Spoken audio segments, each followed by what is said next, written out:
Hello student, मैं संजय चौहान। आज हम बच्चों क्लास 9 का लेसन नंबर 4 जलवायु टॉपिक है उसके बारे में अध्ययन करेंगे। बच्चों, पिछले वीडियो के अंदर हमने ऋतु परिवर्तन के अनुसार हमने गर्मी की ऋतु के बारे में अध्ययन किया और उसमें देखा कि किस तरह सूर्य का उत्तरायण होते होते भारत के अंदर गर्मी का प्रभाव बढ़ने लगता है और जब सूर्य लगभग कर्क रेखा के समांतर चमकने लगता है उस समय भारत के अंदर तेजी से गर्मी का असर देखने को मिलता है। आज हम बच्चों वर्षा का जो वितरण है और मानसून में जो एकता का परिचायक है उन टॉपिक के बारे में हम अध्ययन करेंगे और हम देखेंगे कि भारत के अंदर जो को वर्षा का जो वितरण है वो किस रूपों में पाया गया है। सबसे पहले एक बिंदु आया है वर्षा। वर्षा के स्थान पर एक शब्द आता है पहले वर्षण। कौन सा शब्द आता है बच्चों? वर्षण। काफी बार सवाल पूछा भी गया है वर्षण क्या है, तो याद रखना कि मानसून के द्वारा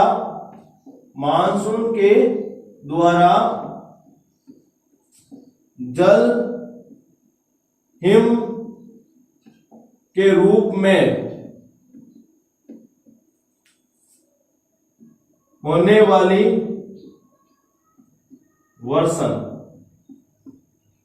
या इसकी जगह हम लिख सकते हैं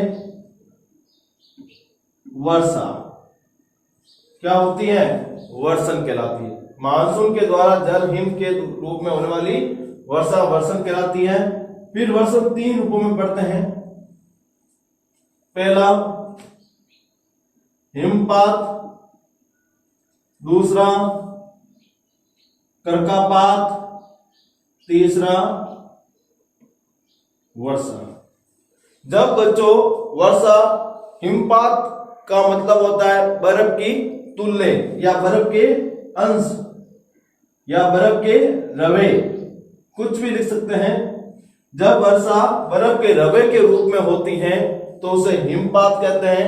जैसे भारत के अंदर हिमालय राज्य है, उनके अंदर सर्दियों के मौसम में अक्सर इस प्रकार की प्रवृत्ति देखने को मिलती है और वहां पर क्या गिरता है? बर्फ के रवे। फिर कर्कापात, जल व बर्फ के टुकड़े। ऐसी वर्षा जब जल के बूंदों के साथ बर्फ के टुकड़े जब नीचे वर्षा के साथ गिरते हैं उसी को हम क्या कहते हैं? कर्कापात। आपने देखा है बच्चों राजस्थान के अंदर जब बारिश का मौसम होता है तो या मावठ आती है सर्दी के मौसम में, उस समय वर्षा की जल के बूंदों के साथ कुछ बर्फ के टुकड़े गिरते हैं जिसे हम कहते हैं ओले या घीड़े। क्या कहते हैं महाराज? घीड़े। तो वही टुकड़े बर्फ के क्या कहलाता है? कर्कापात का ही भाग बनता है। यह वर्षा होती है जल के रूप में। ऐसी वर्षण की प्रक्रिया जिसमें जल के रूप में पानी आसमान से नीचे गिरता है उसी को हम क्या कहते हैं? वर्षा। क्या कहते हैं? वर्षा। अब यदि हम वर्षा का विभेद करें तो यह भी 3 प्रकार की होती है। वर्षा का विभेद कितना प्रकार का? 3। पहला प्रकार है सहवनीय। कौन सी वर्षा? सहवनीय वर्षा।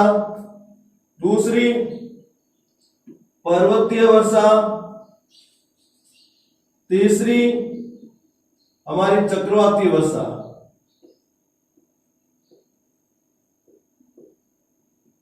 कौन सी वर्षा? चक्रवाती वर्षा।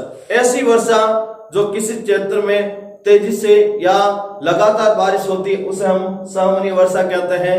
ऐसी वर्षा जिसमें बादल के पर्वत के अवरोध आ जाने के कारण वह वर्षा होती है तो उसे पर्वतीय वर्षा कहते हैं। ऐसी वर्षा जो चक्रवातों के कारण उत्पन्न या चक्रवातों के कारण किसी क्षेत्र में आती है उसे चक्रवाती वर्षा कहते हैं। तो वर्षा के रूप में कितने हुए बच्चों? 3। सहवनीय वर्षा, पर्वतीय वर्षा और चक्रवाती वर्षा। ये तीनों रूपों की जो वर्षा है वो भारत के अंदर देखने को मिलती है। अब हम देखते हैं वर्षा का वितरण। यदि वर्षा के वितरण में देखते हैं तो भारत का जो पश्चिमी तट है, कौन सा तट है बच्चों? पश्चिमी तट है। भारत का पश्चिमी तट के भागों एवं उत्तर पूर्वी भारत के लगभग 400 सेंटीमीटर वर्षा होती है। यदि हम भारत के पश्चिमी तट पर जाते हैं, वहां पर देखते हैं, और उत्तर पूर्वी भारत के जो राज्य है वहां पर देखते हैं, तो वहां पर वर्षा का औसत कितना होता है? 400 सेंटीमीटर होता है। कितना होता है? 400 सेंटीमीटर औसतन वर्षा होती है। पश्चिमी राजस्थान एवं इससे सटे पंजाब, हरियाणा और गुजरात। पश्चिमी राजस्थान और उनके सटे कौन कौन से? पंजाब, हरियाणा और गुजरात के भागों में वर्षा 7 सेंटीमीटर से भी क्या होती है? कम होती है। तो याद रखना, पश्चिमी राजस्थान है, गुजरात है, हरियाणा है, पंजाब है, वहां तो सिर्फ वर्षा कितना होती है? 7 सेंटीमीटर। और पश्चिमी तट और पूर्वी भारत, उत्तर पूर्वी भारत के जो राज्य वहां पर कितनी वर्षा होती है? 400 सेंटीमीटर। तो इसका मतलब क्या हुआ बच्चों कि भारत के अंदर उत्तर से दक्षिण, पूर्व से पश्चिम वर्षा के वितरण की जो पदांता है वो एक समान नहीं है, बल्कि उसमें क्या पाई गई? विभिन्नताएं देखने को मिलती है। अगला बिंदु, दक्षिणी पठार के आंतरिक भागों एवं सह्याद्री के पूर्व में भी वर्षा की मात्रा समान रूप से नहीं पाई। और दक्षिणी पठार के अंदर देखते हैं उनके आंतरिक भागों में वहां पर वर्षा का वितरण समान नहीं है, और सह्याद्री की पहाड़ी के पूर्व में भी देखते हैं तो वर्षा का वितरण समान नहीं है। तो हमने पहले उत्तरी भाग का देखा तो वहां पर भी वर्षा का वितरण समान नहीं था, और दक्षिणी भाग के अंदर भी देखते हैं तो भी बच्चों वर्षा की मात्रा का जो समानता है वो नहीं पाई जाती है। जम्मू कश्मीर के लेह में भी वर्षण की मात्रा काफी कम होती है, और जम्मू कश्मीर का जो लेह जिला है जो लद्दाख के अंदर आया हुआ है, और अभी वर्तमान में लद्दाख केंद्र शासित प्रदेश के अंदर आया हुआ है। याद रखना, जम्मू कश्मीर भी आपको पता ही है 2020 के अंदर एक केंद्र शासित प्रदेश बन गया, और लेह भी जो आया हुआ लद्दाख में, और लद्दाख भी क्या है? केंद्र शासित प्रदेश। इसमें सिवा भारत के अंदर 28 राज्य हैं और 8 केंद्र शासित प्रदेश है। कितने? 28 राज्य और 8 केंद्र शासित प्रदेश हैं। आपको मालूम होना चाहिए जो जम्मू कश्मीर पहले राज्य था उसको अब हटाकर क्या बना दिया? केंद्र शासित प्रदेश। जो दादर और नगर हवेली और दमन दीव समूह जो 2 अलग केंद्र शासित प्रदेश थे बच्चों, अब उस वर्तमान के अंदर उसे एक ही केंद्र शासित प्रदेश बना देगा। इसी को ध्यान रखते हुए भारत के अंदर बच्चों 28 राज्य हो गए और 8 केंद्र शासित प्रदेश हो गए। तो इस तरह भारत के राज्यों और केंद्र शासित प्रदेशों का वर्गीकरण किया गया। कम होती क्योंकि हिमालय क्षेत्रों में वर्षा हिमपात के रूप में होती, और अभी वर्तमान में आपको खुद को भी मालूम ही है कि सर्दी का मौसम है और हिमालय क्षेत्रों में क्या हो रही है? हिमपात हो रहा है। तो याद रखना बच्चों, हिमालय क्षेत्र के अंदर जो लेह जिला है, लद्दाख क्षेत्र है, वहां पर जो अधिकतर जो वर्षा होती है या वर्षण होता है बच्चों, वो किस रूप में होता है? हिमपात के रूप में ही देखने को मिलता है। मानसून की प्रकृति के परिणाम स्वरूप एक वर्ष से दूसरे वर्ष होने वाली वार्षिक वर्षा में भी भिन्नता होती, और मानसून की प्रकृति के आधार पर देखते हैं तो एक वर्ष से दूसरे वर्ष, मतलब हो सकता है 2020 और 21 की तुलना करें तो उन 2 वर्षों के बीच में भी वर्षा की मात्रा में क्या मिलती है? काफी विभिन्नता मिलती। हो सकता है 2020 में वर्षा कम हुई और 21 में क्या हो जाए? ज्यादा हो जाए, या 2021 में की तुलना छोड़कर हम ये 2019 की बात करें तो आपको पता ही है 2019 में बहुत अच्छी वर्षा हुई थी। क्या हुई? अच्छी वर्षा हुई। लेकिन 21 के अंदर अपन देखते हैं हो सकता है इन दोनों वर्षों से भी क्या अधिक वर्षा हो सकती है। तो ये कुछ ऐसे फैक्टर हैं जो वर्षा की मात्रा की भिन्नता को क्या करता है? प्रभावित करते हैं। इस कारण किसी क्षेत्र में बाढ़ और किसी क्षेत्र में सूखा हो जाता, और मानसून की यही विमोचकता या यही प्रकृति के कारण किसी क्षेत्र में क्या आ जाती है? बाढ़ आ जाती है, और किसी क्षेत्र में क्या आ जाती है? सूखा की स्थिति बन जाती है। और आपको पता ही है बाढ़ और सूखा मानसून के 2 अंश है। क्या है? मानसून की क्या है? 2 अंश। तो याद रखना, मानसून के 2 अंश कौन कौन से देखने को मिल जाते हैं काफी बार? बाढ़, यदि वर्षा अधिक होती है तो बाढ़ आ जाती है, और वर्षा कम होती है तो क्या हो जाती है? सूखा हो जाता है। तो याद रखना, किसी क्षेत्र में वर्षा की अधिकता वर्षा की अधिकता के कारण जल भराव की स्थिति उत्पन्न होना या पाई जाना क्या कहलाता है? बाढ़। ये हुई हमारी पाठ की परिभाषा। एक बार पुनः सुना देता हूं। किसी क्षेत्र में वर्षा की अधिकता के कारण जल भराव की स्थिति उत्पन्न होना क्या कहलाती है? बाढ़। बाढ़ है बच्चों वो भारत के अंदर अधिकतर वर्षा ऋतु के अंदर जब नदियां उफान पर होती हैं उस समय ज्यादा देखने को मिलती है। आपको खुद भी मालूम है बच्चों, जब जुलाई और अगस्त में ज्यादा बारिश होती है और नदियां अपनी जल भराव क्षमता से तेजी से या अधिक ऊंचाई पर बहने लगती है तो आसपास के जो मैदानी क्षेत्र हैं उनके अंदर क्या हो जाता है? जल भराव। और वही जल भराव क्या कहलाता है बच्चों? बाढ़। अब आती है परिभाषा सूखा। देखो किसी क्षेत्र में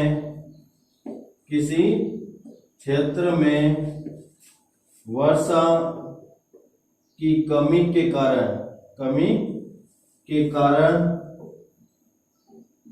मृदा की आर्द्रता में कमी होना, वर्षा की मात्रा कम होने के कारण मिट्टी की आर्द्रता में क्या हो जाती है? कमी। तो उसे क्या कहते हैं बच्चों? सूखा कहते हैं। क्या कहते हैं? सूखा। और सूखे के कारण 3 प्रकार के अकाल भी देखने को मिलता है। तरण अकाल, ठीक है, जल अकाल और खाद्य अकाल या भोजन या कह सकते हैं, ठीक है। ये 3 प्रकार के अकाल पड़ते हैं और तीनों अकालों को संयुक्त रूप से क्या कहते हैं? त्रिकाल।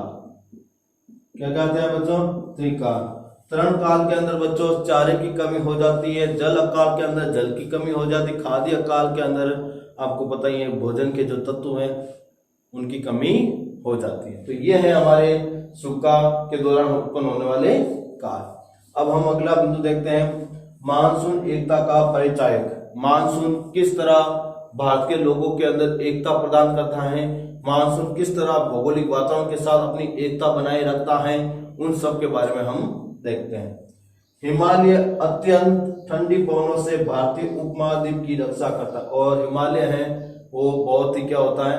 ठंडा है, क्योंकि हिमालय के ऊपर क्या जमी रहती है? बर्फ। इस कारण से जो हवाएं चलती है वो बर्फ से कारण ठंडी हो जाती है, इस कारण वो हमेशा क्या होता है? ठंडा बना रहता है और भारतीय उपमहाद्वीप को भी ठंडा कर देता है। एक शब्द आया है उपमहाद्वीप। उपमहाद्वीप क्या है?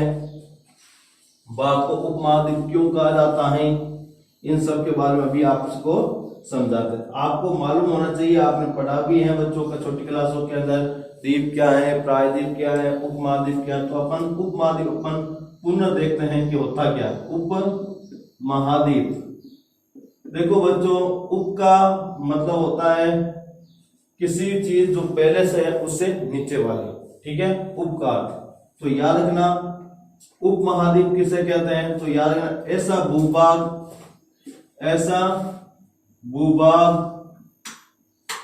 जो महाद्वीपों की तरह, ऐसा भूभाग जो महाद्वीपों की तरह अपनी विशिष्ट पहचान रखता है।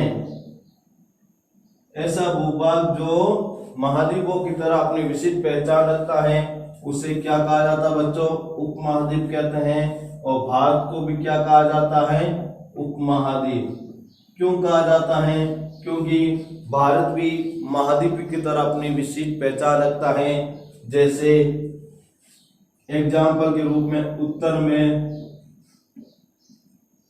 हिमालय पर्वतमाला,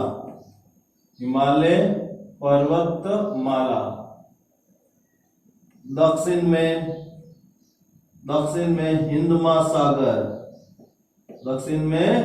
हिंद महासागर, पूर्व में वन आच्छादित पहाड़ियां, पहाड़ियां, याद रखना बच्चों ये बहुत अच्छे पॉइंट है। और पश्चिम में मरुस्थल। ये सारी विभिन्नता होने के कारण भारत को क्या कहा जाता है, उपमहाद्वीप। और भारतीय उपमहाद्वीप के सम्मिलित जो देश है जैसे नेपाल, भूटान, बांग्लादेश, पाकिस्तान और म्यांमार, ये जो देश है वो भारतीय उपमहाद्वीप के अंदर सम्मिलित है। कितने हुए, 5 ऐसे देश है जो भारतीय उपमहाद्वीप के अंदर सम्मिलित रूप में जाने जाते हैं। तो याद रखना बच्चों, उपमहाद्वीप किसे कहते हैं, भारत को उपमहाद्वीप क्यों कहा जाता है, भारतीय उपमहाद्वीप में स्थित देश कौन कौन से हैं। अब आगे चलते अगले बिंदु की बात करें। इसके कारण अपेक्षाकृत उच्च अक्षांशों के बावजूद भी उत्तरी भारत में निरंतर ऊंचा तापमान बना रहता है। और भारत के अंदर जो हिमालय है वो ठंडी पवनों को क्या करता है, रोकता है। इस कारण भारतीय उच्च अक्षांशों मतलब शीतोष्ण कटिबंध में उत्तरी भाग होने के बावजूद भी यहाँ पर ज्यादा ठंड नहीं पड़ती है। तो याद रखना, हिमालय है वो मानसूनी वर्षा को रोककर भारत के अंदर वर्षा करता है और सर्दी की हवाओं को रोककर भारत को ठंड से बचाता है। इसी प्रकार प्रायद्वीप पठार के तीनों ओर समुद्र के प्रभाव के कारण ना तो अधिक गर्मी पड़ती है और ना अधिक ठंडी। और जबकि दक्षिणी भारत के अंदर क्या है बच्चों, समुद्र है। कौन सा, हमारा हिंद महासागर है। कौन सा है, हिंद महासागर। और हिंद महासागर की स्थिति होने के कारण जो हमारा दक्षिणतम भाग है वहां पर ना ज्यादा गर्मी पड़ती है और ना ज्यादा सर्दी। उसका पर्टिकुलर कारण क्या है आपको मालूम है बच्चों, उसका सबसे महत्वपूर्ण कारण है जल का रासायनिक गुण। जल का रासायनिक गुण, क्योंकि भारत का जो दक्षिणी भाग है वो जल से घिरा हुआ है। किससे घिरा हुआ है, जल। और जल का रासायनिक गुण है कि धीरे धीरे गर्म होना, धीरे धीरे गर्म और धीरे धीरे ठंडा। तो धीरे धीरे गर्म और धीरे धीरे ठंडे होने की प्रवृत्ति के कारण दक्षिणी भारत के अंदर बच्चों ना जल्दी गर्मी पड़ती है ना जल्दी सर्दी पड़ती है। मतलब सर्दी और तापमान होता है वो ना ज्यादा गर्म रहने देता है ना ज्यादा ठंडा, बल्कि अनुकूल बना रहता है। तो याद रखना, प्रायद्वीप भारत के अंदर तापमान में ना गर्मी में ज्यादा होता है ना सर्दी में ज्यादा जल्दी गिरता, बल्कि एक दिन के तापमान में भी ज्यादा परिवर्तन देखने को नहीं मिलता। इतनी सीधी भाषा में बोले तो प्रायद्वीप क्षेत्र के अंदर तापांतर बहुत ही कम पाया जाता है। एक शब्द आया प्रायद्वीप। प्रायद्वीप क्या है, तो याद रखना बच्चों, ऐसा भूभाग जो 3 ओर से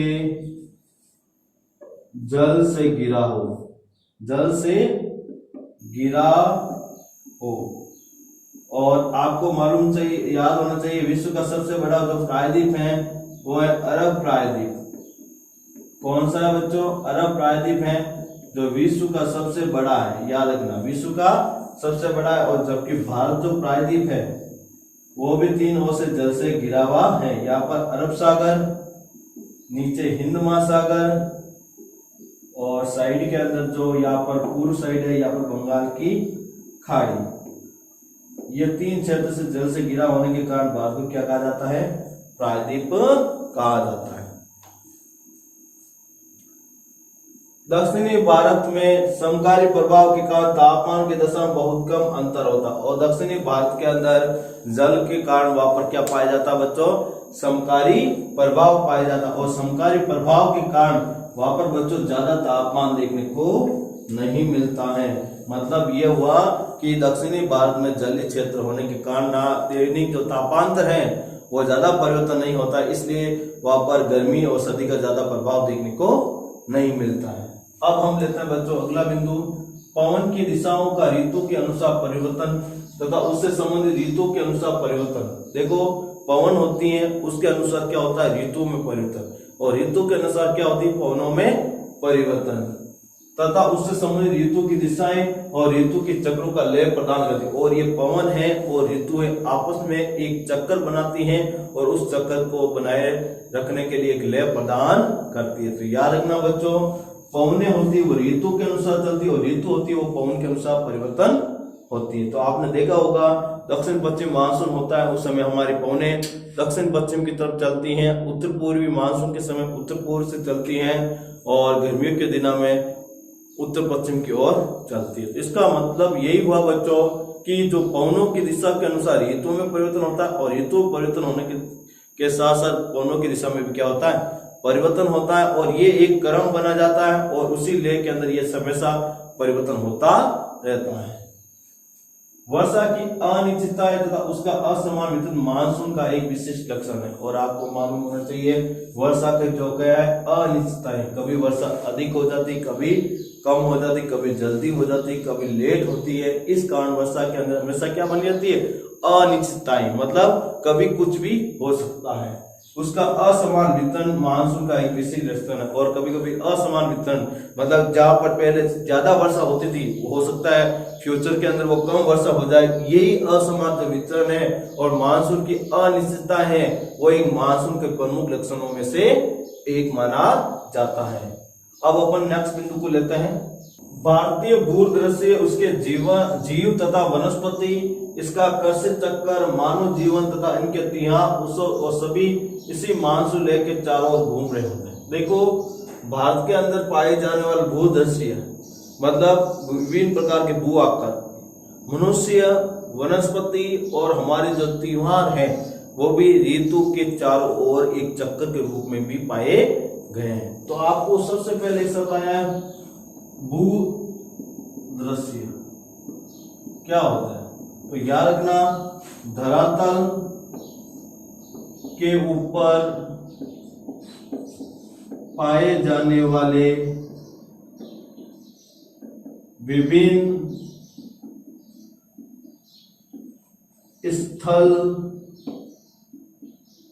प्रतिरूप जैसे पहाड़, मैदान, घाटियां, ठीक है बच्चों। फिर एक शब्द आया वनस्पति। वनस्पति क्या है? तो याद रखना बच्चों, धरातल के ऊपर पाए जाने वाले विभिन्न प्रकार की वनस्पति, विभिन्न प्रकार की वनस्पति जैसे घास है, पेड़ पौधे और वृक्षों को ही वनस्पति कहा जाता है। तो भूदृश्य धरातल के ऊपर पाए जाने वाले विभिन्न स्थल रूप क्या कहलाते हैं बच्चों? भूदृश्य। वनस्पति के धरातल के ऊपर पाए जाने वाले विभिन्न प्रकार की घास, पेड़ पौधे और वृक्षों को क्या कहा जाता है? वनस्पति कहा जाता है। फिर एक शब्द और आया है, वो है कृषि। कृषि क्या है? तो याद रखना बच्चों कि भूमि की जुताई करने के साथ साथ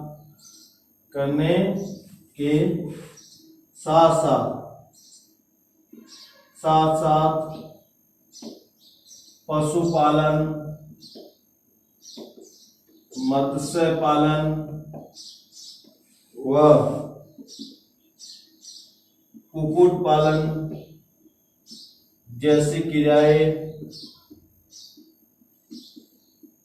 की जाती हैं, उसी को क्या कहा जाता है बच्चों? कृषि।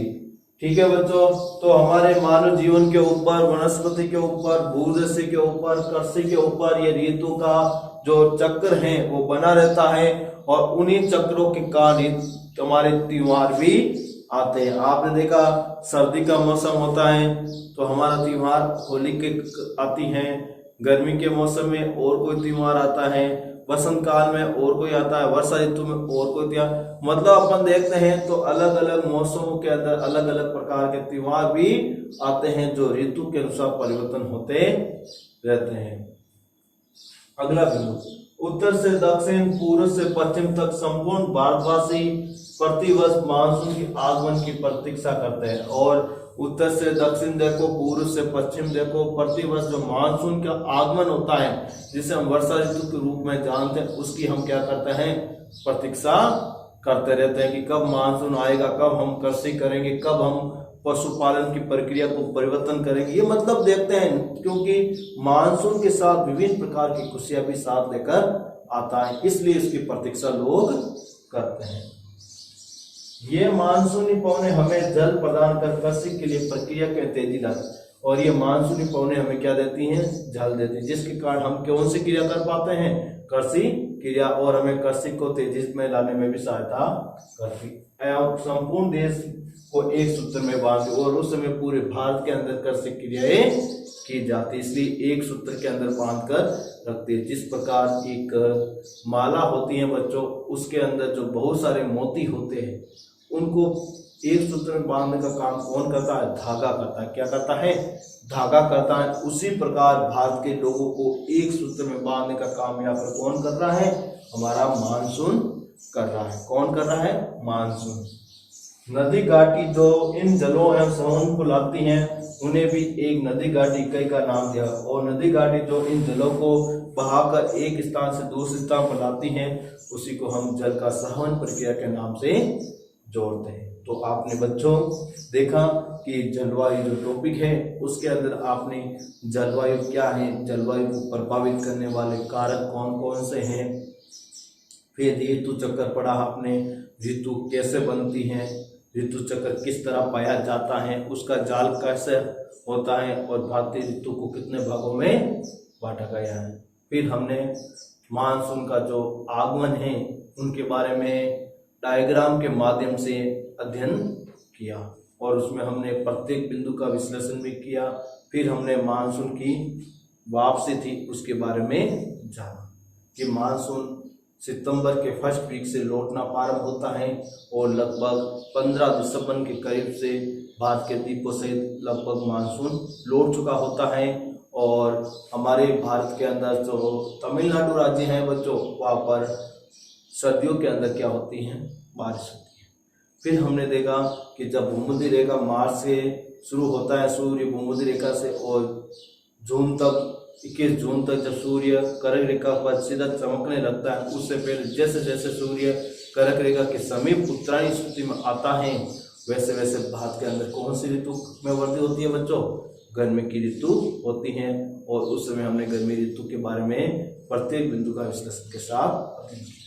फिर हमने वर्षा का जो वितरण देखा, तो हमने देखा कि भारत के सभी जगहों पर औसत वर्षा की जो मात्रा है वो एक समान नहीं है, सभी राज्यों के अंदर भिन्नता देखने को मिलती है। हमने देखा कि राजस्थान है, पंजाब है, हरियाणा है, गुजरात में 60 सेंटीमीटर की वर्षा होती है, जबकि हमारे पूर्वोत्तर राज्य हैं उसके अंदर लगभग औसतन 400 सेंटीमीटर तक वर्षा हो जाती है। फिर हमने मानसून का जो एकता का सूत्र बांधकर हमें रखती हैं उसके बारे में पढ़ा और उसके बारे में जाना।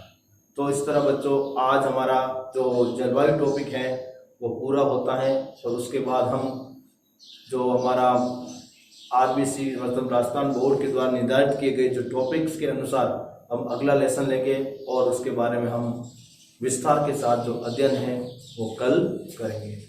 Thank you.